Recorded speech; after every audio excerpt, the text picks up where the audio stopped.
Hey, it's Coach Fahad here today, and I want to show you a quick video on how to train your biceps properly. Now, there's the right way, and unfortunately, there's the wrong way that too many people I see in gyms perform. And I'm going to show you both, and I'm going to explain why one way is more superior than the other in this video. The first thing we've got to do is we've got to understand what the bicep does. So the name infers that it's two heads of a muscle binding two. So basically, we all know that this here is the bicep, but what does it do? Well, before we even understand what it does, we need to know where it's connected. So when I'm working with my clients, obviously my job as a coach is to strip away as much of the complexity as possible and try to sort of like take away all the science out of it so that the client can do the exercise and do the workout with ease, but also educate them at the same time. So I'm going to be a little bit more scientific with you because I can't work with you directly, so that you understand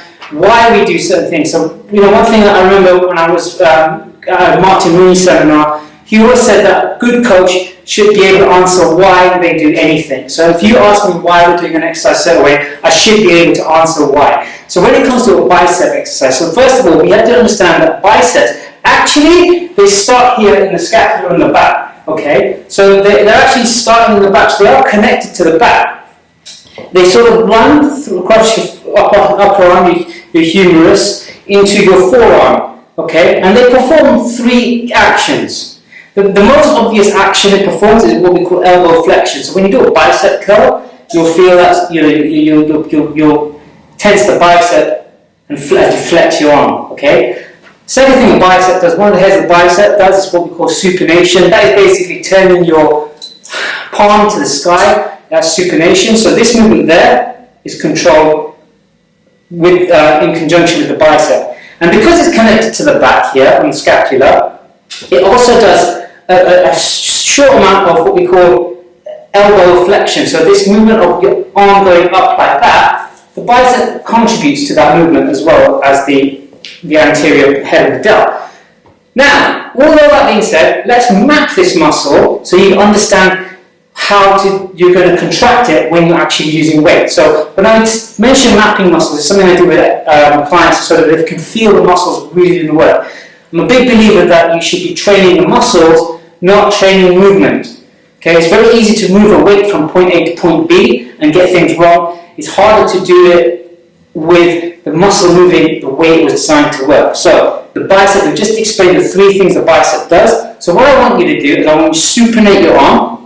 Okay, so you're going to do this. You're then going to flex your elbow as hard as you can. Okay, now you should start feeling a cramping sensation in your bicep. You should start feeling tension. But what I want you to do now, I want you to, once your hand is supinated and your biceps flex, elbows flex, just try to get your hand over your shoulder like this. Now you should really feel a full cramp on this bicep here. And just experiment. Let's see what happens when we take the supination off and go into pronation here. Although it's palm facing sky, but you can feel the difference. Okay, so when I do that, when I twist my arm and supinate my forearm, I feel a further, really good cramp in that bicep. So when you're doing an exercise with the bicep, you want to really cramp the bicep. So big mistake people make when they do a bicep curl. First of all, it's a big ego lifting thing. Guys tend to do this more than females.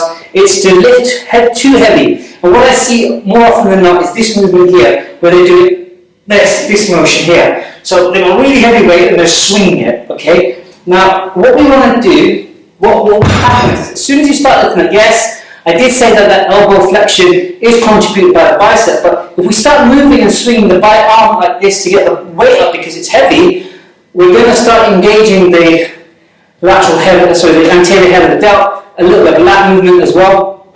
We don't want that. We want to just focus on the bicep. So when you're doing a bicep curl, the correct way to do this is making sure your elbow is locked into your body and static. This upper humerus, the upper arm, does not move, okay? So from here, we start, if I flex my hips slightly to a 10 to 15 degree angle as well, I can get a bit more range of motion. If I'm straight here, it's hard for me to get that straight arm, okay?